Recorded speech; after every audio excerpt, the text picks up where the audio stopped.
Dear Lady Love TV. Fake wife in a wedding. Tunghayan natin ang wakas ng ating kwento. Napayuko lang si Ella. Then she stared back into his eyes and kissed him. Pareho silang napapikit.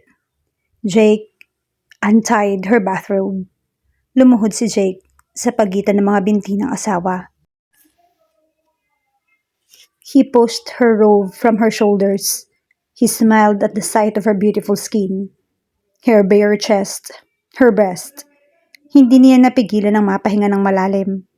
He pulled off his shirt. Inihagis nito iyon sa kung saan. Jake's eyes hotly scanned her body. Then he kissed her passionately. Ella moaned softly. He opened her mouth for his tongue. Ella responded ardently. Hinahagod ng isang kamay nito ang buhok ni Jake. Ang isa naman nakakapit ng mariin sa balikat niya. Ibinaba ng babae ang mga kamay at hinila pababa ang suot na pajamas ng asawa. When Jake broke away, they were both breathing heavily. Tuluyan niyang inalis ang natitirang saplot saka binalikan ng mga labi ng asawa. He touched her everywhere. He caressed her nipples. Nararamdaman niya ang tibok ng puso nito sa ilalim niya. Hindi siya magsasawa na ulit-ulitin ito. Ang balik-balikan ang ginagawa niya.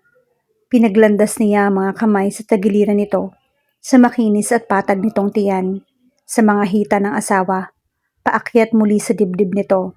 Jake used his knee to spread her open. He started kissing her neck. Napakabango nito. Jake cupped her bottom. Pumisil siya dito. Hinalikan niya itong muli sa mga labi. He licked her lower lip with the tip of her tongue.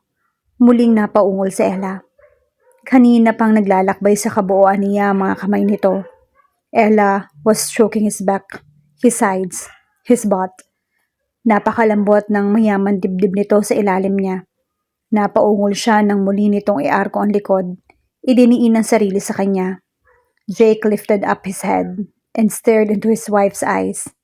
Are you ready? He asked huskily. Oh yes. Hinihingal nitong sagot. Oh Jake, I'm ready. Iniyakap ni Ella ang mga binti sa bewang ng asawa. Grabbing her waist, Jake sucked her nipple and she gasped in ecstasy. Minasahe ng malayang kamay ng kaniigang isa niyang dibdib bago iyon bumaba patungo sa pagitan ng kanyang mga hita. He rubbed her there, making Ella quiver and cry out in pleasure and in pain. She spread her legs more for him. Narinig niyang nahigit ni Jake ang hininga. Ella felt the thick head of his manhood on her entrance. He slowly thrust his length inside her. Umangat ang mga balakang niya sa sensasyong hatid ng pag-ulos nito. Hinawakan ni Jake ang mga balakang ni Ella para pigilan itong gumalaw. Naglabas-masok siya sa kaibuturan nito. Mas madiin, mas malalim sa bawat pag-ulos. Tumingin siya sa mukha ng asawa at nakitang mariin itong nakapikit. He kissed her hard and slowly his thrust. Umungot ito na parang naiiyak. Iniliyad nito ang ibabang katawan. Tahimik na nakikiusap na bilisan niya ang pagkilos. Jake then thrust harder and faster. Hindi siya tumigil hanggat hindi nararating ni Ella ang kaganapan, hanggang sa maramdaman ng asawa ang pagsabog niya sa loob nito.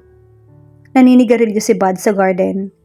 Nakaupo malapit dito si Roxy na may scarf na suot sa ulo. Pasensya ka na at ikaw napapagbintangan ni Jake, sabi ng babae.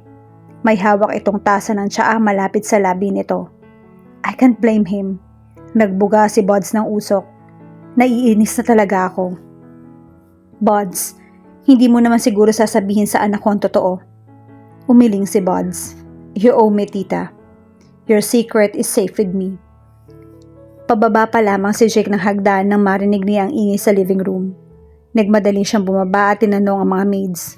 Anong meron? Sir, sagot ng babaeng patpatin. Nasa gitna kasi yung anak at asawa ni Nanay Fe. Oh, bakit hindi niyo papasukin? Baka dadalawin lang si Yaya Fe.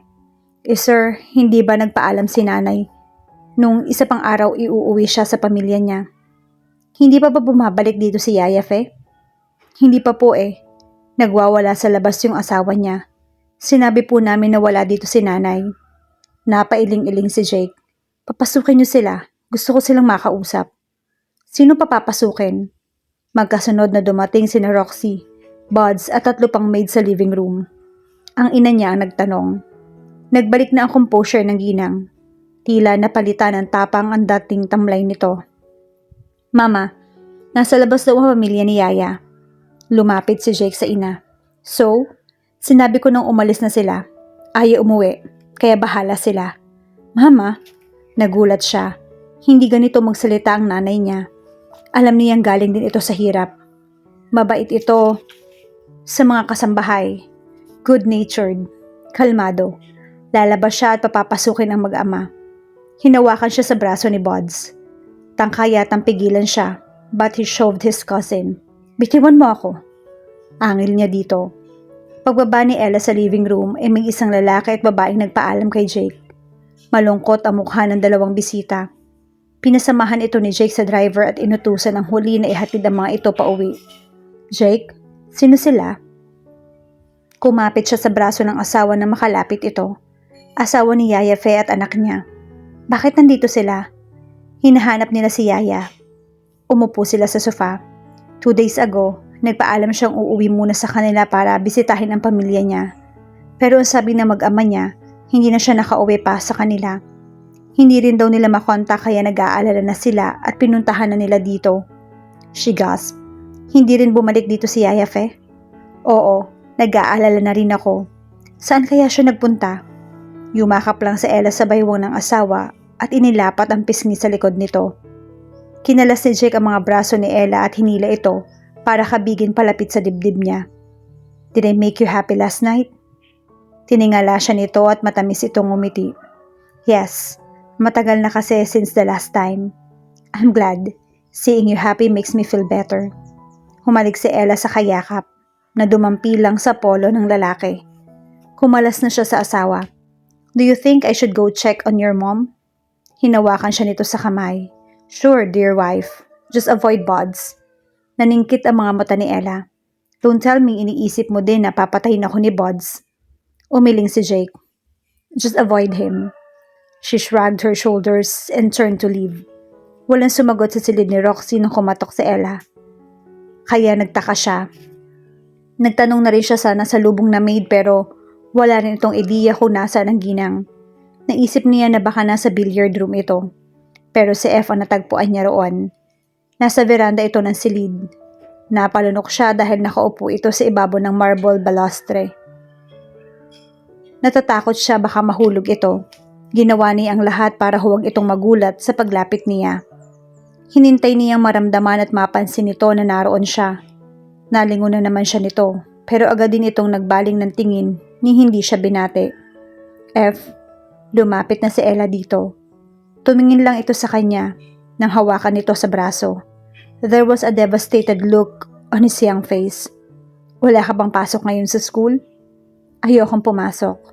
Matamlay nitong sagot at tumanaw ulit sa malayo. She patted him on the shoulder. You want me to call Matilda? Napatitig ito sa kanya. Si Matilda? What about her? Umiling-iling ito. You are close friends, right? We're not. Sorry. Ella bit her lower lip. Baka tama si Jake at mas gusto ni F na mag-isa. Nagpaalam na siya dito. Sige, iwan na muna kita dito.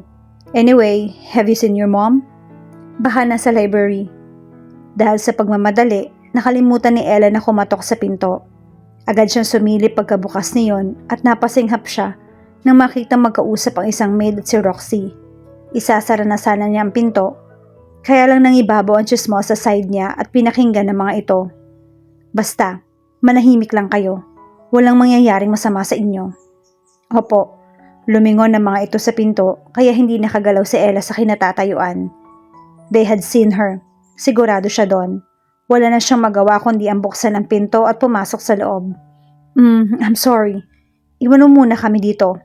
Walang emosyong utos ng ginang na agad na sinunod ng katulong. Pagkasara nito ng pinto, binalingan ni Roxy si Ella. Halika dito.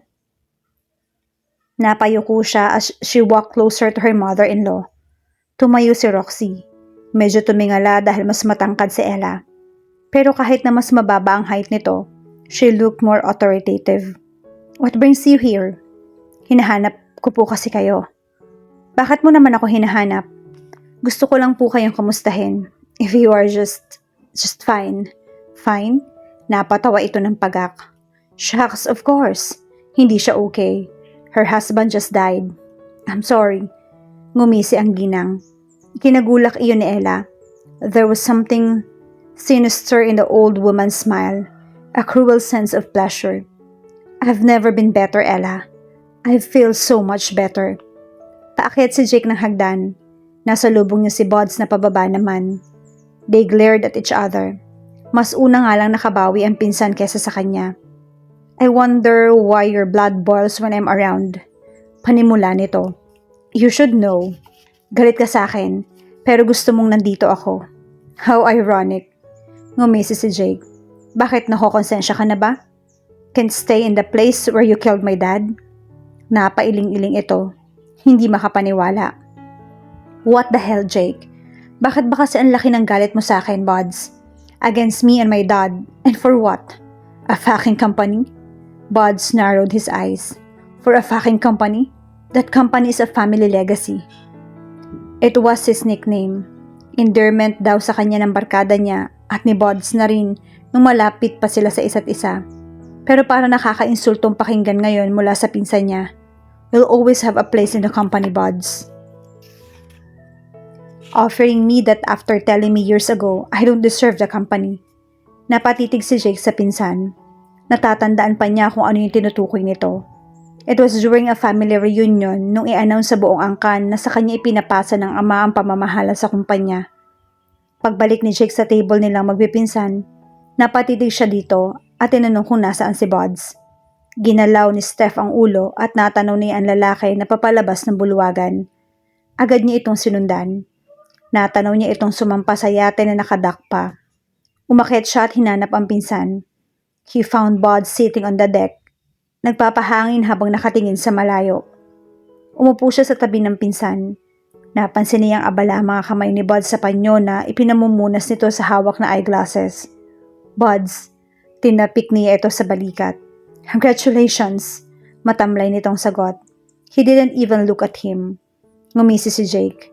Mukhang kailangan ko pang mag-take ng management units. Bad trip, di ba? Ayaw ko nang mag-aral pero kailangan. Yeah. Bumagsak ang mga balikat niya. Ano pa ba ang pwede niyang sabihin para mapagaan ang loob ng pinsan? Come on, Buds, Jake said. Naniniwala siya na kaya nitong pasayahin ang lalaki. Getting the company was not a big deal, right? Of course, disappointed lang ang pinsan niya kasi syempre, mas magaling ito sa kanya academically. Pero kay Jake pa rin ipinamana ang legacy ng mga Castello. It must be Bud's pride that was hurt. But it was just a company. Alam ni Jake na hindi yon didibdibin ng pinsan. Lilipas din ang sama ng loob. You don't deserve the company, pinsan. Tumawa siya na mapakla. What a pity. Isinuot ni Buds ang eyeglasses nito at ibinulsa na ang panyo sa chest pocket ng suot na gray suit. Hughes. Tumayo na si Buds mula sa kinauupuan at agad na umalis. Napatangan na lamang si Jake. You deserve something better than the company, Buds. Pero nakaalis na yata si Buds at hindi na narinig ang sinabi niya. Because you deserve something better. Pero nakaalis na rin si Buds sa harapan niya. Maging sa pagkakataong ito, nakita niyang ganap na itong nakababa ng hagdan at nagsisindi ng sigarilyo. Should I follow him? Pero ayaw ni Jake na tuluyang masira ang araw niya, kaya pupuntahan na muna niya si Ella. Siguro naman nakita na nito ang mama niya at magkasama na ang dalawa. Gusto niyang kausapin ng ina kung bakit ganoon ang reaksyon nito at hindi man lamang nito gustong papasukin ang mag-ama ni Yaya. Nangako si Jake sa pamilya ng matanda na tutulong siya sa paghahanap dito. Ella took a deep breath. Hindi niya maalis ang titig kay Roxy. Nakakapangilabot ang ngiting nakapaskil sa mukha nito. Mukhang narinig mo na ang lahat, so there's no use denying it. It's true. I killed my own husband. Napalunok si Ella. Paano niyong nagawa na patayin ang sariling asawa? No, umiling siya. Napaatras. Bakit? I started out as a fairy tale, iha. Lumapit ito sa bar. Nagsala ng alak at uminom ng konti. Dala ang baso ng alak, humarap itong muli sa kanya. Another Cinderella story. Katulong lang ako ng mga kastelo sa palasyo nila. Then their prince. He swept me off my feet. Napapikit siya sa saglit. I felt like crying when I first saw you, Iha. Nung reunion. Umiikot ito at huminto sa tabi niya. Patagilid siyang tiningnan ng ginang mula ulo hanggang paa. I thought, hey look, another Cinderella. Because who the hell is Ella? Right? Bigla ka na lamang sumulpot, Iha. We don't know a single thing about you. Hindi ka man lamang na ikwekwento ni Jake sa amin. Tapos malalaman na lang namin na kasal na kayo. You are like a reincarnation, dear. My reincarnation. Pero syempre, buhay pa ako kaya sobrang imposible nun. Bakit kayo nagpakasal sa papa ni Jake kung hindi niyo pala siya mahal? Lumakad si Roxy at huminto sa likuran niya. She raped me. Natigilan ito sandali. Tila nasaktan sa naalala. But I enjoyed it the first time. And the next and the next. I had been a willing victim. I fell in love with him. Kaya naman, ang saya ko nung pakasalan niya ako. His parents, they thought na maganda yon sa imahe nila. Na hindi mapangmata mga kastelo. Perfect. Everything was perfect. Until John had to force me to have sex. Anytime he wanted. We only had 2 kids dahil interruption nga ang pagbubuntis sa sexual demands ng hayop kong asawa. Dumiretso si Jake papunta sa alam niyang tinatambayan ng kanyang ina, ang library. Napatigil siya dahil pakiramdam niya ay may sumusunod sa kanya. Dinig niya ang mga yabag nito at may naaamoy siyang usok ng sigarilyo. Agad siyang lumingon at nakita si Buds. Hindi naman ito nagulat nang mahuli niya ito. Bakit mo ko sinusundan? Papunta ka sa library? Paunahin mo ako. At bakit? Gusto mo ng hostisya, di ba? Kaharap na ulit ni Ella ang mother-in-law. Namumula si Roxy sa galit. I never had a daughter. Hinaplos nito ang buhok niya. It pleased me to have you here. But it also pains me that you will end up just like me. Hindi siya umimik pero nagtatanong ang mga mata niya. I know my son Ella. Sa simula lang mabait yan. John transformed too. My son would. Everything in love is a fairy tale. In the beginning. Then the prince would turn into a demon. Hindi. Lumayo siya kay Roxy. Hindi magagawa ni Jake ang ginawa ng papa niya. Umiling-iling ito, natatawa. I'm giving you in a fair warning, dear, if you don't want to be an abused, battered wife. Tiningnan niya mula ulo hanggang paa ang biyanan at nakadama si Ella ng panghihinayang. She respected this woman dahil ito ang ina ni Jake pero napatiimbagang na lamang siya. Kailangan niya makalayo dito. Roxy seemed unstable. Sasabihin niya kay Jake ang katotohanan. Tumalikod na si Ella para lumabas. Narinig niya ang tunog na nabasag na kristal. Paglingon niya, nasa sahig na ang durog na goblet na hawak ni Roxy kanina at baril na ngayon ang hawak nito, nakatutok sa kanya. Magsusumbong ka? Nakangising sabi nito. Ella looked at her with horror. Papatayin siya nito. Walang duda. At bakit hindi? Sarili nga nitong asawa ay nagawa nitong patayin. Siya pa kaya na hindi naman talaga naging malapit dito. Stop it, tita. Napalingon sila sa lalaki sa pintuan. Si Buds. Napaiyak si Ella at wala sa loob na napayakap kay Buds na sobrang takot na takot. Noon pumasok si Jake. Had heard enough. Naunlahan lang siya ng pinsan na pigilan ang nanay niya. Agad na inagaw ni Jake ang asawa sa pagkakayakap ni Buds. Umiiyak na napatitig sa kanya si Ella. Maingat niya itong iginiya palabas ng silid. Sinabihan itong hintayin siya sa kwarto nila at inilak ang pinto ng library. Ibinaba ni Roxy ang baril. She cocked her head to the side.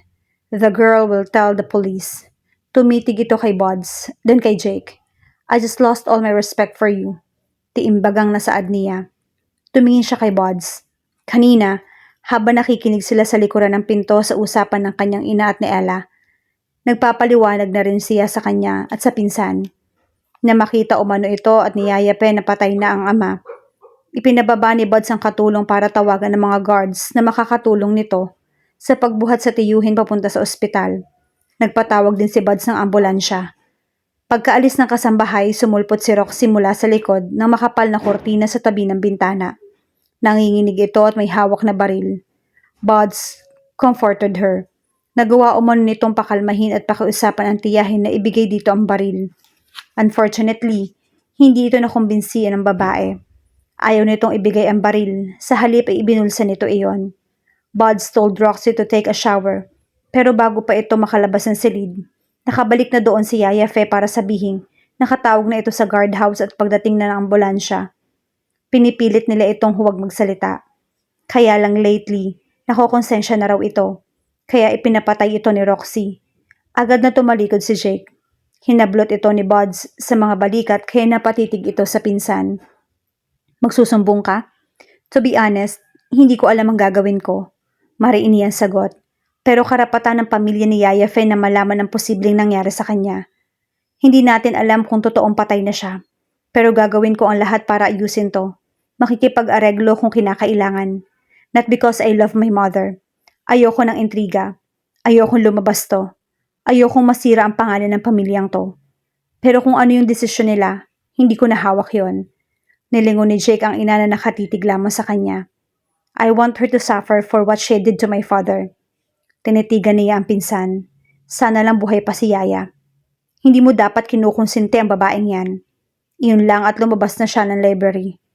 Pagdating sa silid nilang mag-asawa, nakita niya nakasandal sa headboard si Ella. Yakap ang mga binti. Napaupo si Jake sa harapan nito. Hinahaplos niya ang isang tuhod nito at tinitigan ito sa mga mata. She was crying. Ella. He pulled her to his chest. Papatayin niya ako, Jake. Hikbi nito. No. Hinalikan niya ito sa noo. Hindi ko hahayaang may mangyaring masama sa'yo. Aalis na tayo mamaya. Jake, hindi totoo yun, diba? Lalo itong napaiyak. You won't turn into a demon. Hindi ako matutulad sa kanya, diba? Are you afraid that my mom would kill you or of what I turn into?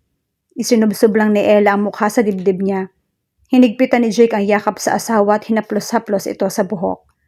Nakatayo sila sa harap ng punto de John sa museleo ng mga kastelo. Papalubog na ang araw at nasa sasakyan ng mga gamit nila. Kasama nila si F at si Buds pero medyo malayo sila sa mga ito. Tiningala ni Ella ang asawa na nakaalakbay sa kanya. Iiwan mo ba talaga si F kasama ang mama mo? Hindi sasaktan ni mama si F. Sagot ni Jake, nakatitig sa libingan ng ama. He's her favorite son. She nodded. Hindi niyo rin sasabihin sa kanya ang katotohanan? Umiling-iling si Jake. Hindi ko alam. Kahit ilihim namin kay F ngayon, malalaman at malalaman din niya. Iniisip ko kung mas tama na si mama ang magsabi sa kanya. Total sekreto niya yon. Totoo bang sinasaktan ng papa mo yung mama mo noon? Mahinang tanong niya. Tumango si Jake, but it was a long time ago. Hindi ko na halos maalala. O ayaw ko nang alalahanin. Si F ang mas madalas niyang kasama.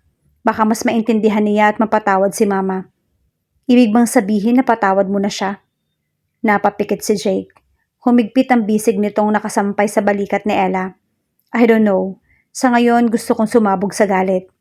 She inhaled deeply and slowly, let out her breath and rested on the side of her head on his chest. Nakaluhod na ngayon si F. Malapit sa puntod ng ama at tila tahimik itong kinakausap. Sigurado ka ba na ayaw mo munang magbakasyon kina Pinky? Tanong ni Buds kay F nang tumayo ito. Si Pinky ang pinsan nila na nakatira sa Tagaytay. Hinarap ni F ang pinsan. Kawawa naman si mama kung iiwan ko siya. Matamlay ang ngiti nito. She'd rather be alone. Humit-hit si Buds ng sigarilyo. Isa pa, ipinagpaalam na kita. Napatitig si Ella sa lalaki. Kung hindi dumating si Buds kanina, baka nabaril na siya ni Roxy. Tara na. Pinisil ni Jake ang balikat niya. Sige Kuya Buds, dun muna ako kay Pinky. Sang-ayon ni F. Mas malapit pati sa school namin yun kaya okay lang. Ako na maghahatid siya sa'yo doon. Ani Buds. Nakahinga na maluwag si Ella. Mas panatag siya para kay F kung malalayo ito sa ina. Then she looked up at Jake. I know my son Ella. Simula lang mabait yan. Everything in love is a fairy tale. In the beginning. Then the prince would turn into a demon. In her mind, she saw Jake calm one moment. Then cold monster the next. As a sweet pervert lover. Then, hindi niya na alam kung ano pa ang iisipin. Nagwagwapuhan ka na naman sa akin? Ngumisi ito sa kanya kaya inalis niya mga mata sa pagkakatitig sa mukha nito. It seemed like he was in a good mood again, or was he just pretending? Pagdating nila sa kotse, pumunta na rin si Bud sa kotse nito na nakaparada, malapit sa sasakyan nilang mag-asawa. Matapos magpaalam sa kuya nito, nauna nang pumasok si F sa kotse ni Buds. Babalik pa ang mga ito sa mansyon para sa mga gamit. Binuksan ni Jake ang pinto ng front passenger seat para kay Ella. Sasakay na sana siya nang maalalang hindi pa siya nakapagpapasalamat ng maayos kay Buds. Tinitigan niya ang asawa, tingin na nanghihingi ng permiso. Mukha nagtataka lang ang mga ito, tila hindi siya maunawaan. Nilapitan ni Ella si Buds at niyakap ito saglit. Both cousins were shocked by the gesture. It irritated Jake whereas it surprised Buds. Salamat, Buds. I thought mamatay na ako kanina but you stopped her. Sinserong sabi ni Ella. Ngumiti si Buds. I wouldn't have let you hurt. That's enough. Maingat na hinila ni Jake si Ella at ipinasok na ito sa kotse. He closed the door and faced Buds. I've already told you, I don't want you around my wife. Warning niya sa pinsan. I know, nakangising sagot nito. Just be thankful you're already married to her, or else, fuck you. Tumalikod si Jake sa pinsan at agad na sumakay sa driver's seat. He pulled it out of the parking at pinaharurot ito palabas ng malawak na lupain ng mga kastelo. Nakahinga ng maluwag si Ella na makababa siya ng kotse. At last, nakauwi na sila. She wanted to jump and shout in relief, pero ang nagawa lang niya ay ngumiti. Jake got out of the car and stared at her. She's so beautiful. At may gusto rin ditong pinsan niya. Damn, mura niya sa isip. I'm glad she's okay now. She recovers fast, emotionally. Nilingon niya si Ella. Jake was not aware na napangiti siya sa paglingon nito sa kanya. Ang alam lang niya, tuwang-tuwa siya kapag sa kanya lang ito nakatingin. I think pareho tayong mas komportable sa bahay na to, sabi sa kanya ng asawa. Jake nodded. Isinara na niya ang pinto ng kotse. Siguro dapat ko talagang pasalamatan si Eric sa pag-aalok ng bahay na ito sa akin. Napalingon sila nang may humintong kotse sa tapat ng bahay nila. Bumaba sila ng kotse. Dahil nakalak ang gate at bubuksan muna nila iyon para maipasok ang kotse sa garahe. May lalaking bumaba mula sa kotse. Si Marky. Naningkit ang mga mata ni Jake. Napangiti naman si Ella sa kababata na nakaitim ng long sleeve polo at slacks. Wow, Marky! Bati niya dito. Executive talaga ang peg natin, ha? Napapailing na natawa lang ang binata. God, hindi talaga ako makapaniwala kanina. Malayo pa lang ang kotse ko. Parang ikaw yung nakita ko. So I stopped to check at ikaw nga. Yayakap sana ito kay Ella pero humarang na agad si Jake. Ano ginagawa mo dito? I lived around here. Casual lang nasagot ni Marky. Ella, binalingan nitong muli ang kababata. I never thought na magkakabalikan pa kayo. I never thought na e-epal ka palang hanggang dito. Jake murmured na hindi naman pinansin o napansin ng dalawa. Well, nagkibit-balikat si Ella. She gave Jake a warning look na umayos ito sa harap ng kaibigan niya. Alam mo naman na mahal ko siya, right? So there. Jake threw Marky a smug look. Narinig mo na ha? She loves me. You fool. Scram. Motherfucker. Natawa lang si Marky. He'd better make sure that he treats you right this time. Or I convince you to get an annulment. Natawa lang si Ella, taking Marky's words as a joke. Fuck you. Malumani na sagot ni Jay kaya pinanlakihan ng mga mata ng asawa. Ngumisi lang si Marky. See you around. I'm just 3 blocks away from here. Shit, naisip niya. Dapat yata niyang sakalin si Eric at ibinenta sa kanilang bahay na to. Nakasakay na ng kotse nito si Marky at nakaandar na iyon palayo sa kanila. Ano bang trabaho nun? Nilingon ni Jake ang asawa. Operations manager siya. In a shoe company? He murmured. For sure mainitin ang ulo niyan. Natawa lang si Ella. Si Marky? Mas magagalitin ka pa nga kaysa sa kanya. I don't get angry for no reason. Operations manager on the other hand are most hot-headed bastards. I've met a lot of them. But not Marky. Nakangusong sabi ni Ella. Pasalamat ka na lang at ako yung napakasalan mo. Mabilis niyang hinagkan sa mga labi ang asawa bago nagtungo sa mas maliit na gate at sinusian iyon para makapasok ito at mabuksan mula sa loob ang gate para sa sasakyan. I'm hungry. Napaupo si Ella sa gilid ng kama pagkababa ng dalambag sa sahig. Jake crossed his arms and gave her a stare. Itsu, chicken wings? Nakangiting suhestyon niya. Tumabi sa kanya si Jake ng upo. Then pabagsak itong humiga sa kama. You'll cook? Ella rolled her eyes. Alam mo na poor cook ako, diba? Agad na napabangon ang lalaki. What the? So ako ang ina-expect kong magluto ngayon. You're a natural. Yumakap siya sa braso nito. She batted her eyelashes. Jake rolled his eyes. Oh please, he groaned. Hindi ka na teenager, Ella. Don't try to look cute. Hindi ako cute? Nakangusong tanong niya. Nakapatong ang baba sa balikat nito. Hindi mapigilan ni Jake ang mapangisi at bumungis-ngis. He shook his head. What kind of question is that? Gutom na ako. Please, chicken wings? Your handsome husband is tired. Hinila niya patayo si Ella. But I can still drive us to the nearest resto. At umalis na sila para kumain sa labas. In the middle of their early supper, nagkatitigan ang dalawa. I think we should hire a maid, Jake said. Masyado na magiging magastos ang asawa ko. Ella giggled. I think I should take some cooking classes. He shook his head. No, we'll just hire a maid. Okay, papaturo na lang ako magluto sa maid. He stared into her eyes intently. Seriously, Ella, didn't your mom teach you anything about cooking? Matamlay na pangngiti lang si Ella. Kapag naalala niya ang ina, nakakaramdam pa rin siya ng sakit sa dibdib. She cooked for us all the time. She didn't see the need to teach me how to cook kasi nandun naman siya para ipagluto kami. Jake nodded. How about she stays with us for a while? Sa kanya ka na magpaturo magluto. Napatanga siya sa asawa. Jake, pinaglalaroan mo na lang ng tinidor niya ng pagkain sa kanyang plato. She's already dead. Napayuko ang asawa. Oh, I'm sorry. I didn't know. So that explains why you stay with Stella. Hindi nito alam. Naikwento niya na ito sa kanya na ulila siya. Paano nakalimutan iyon ni Jake? Pinilit ni Ella na baliwalain iyon at ngumiti dito. That reminds me, maybe I should visit her one of these days. Jake narrowed his eyes. Parang hindi niya gusto ang naiisip ni Ella. Stella? Napailing si Ella. No, my mom. He smiled then. Of course, dear wife.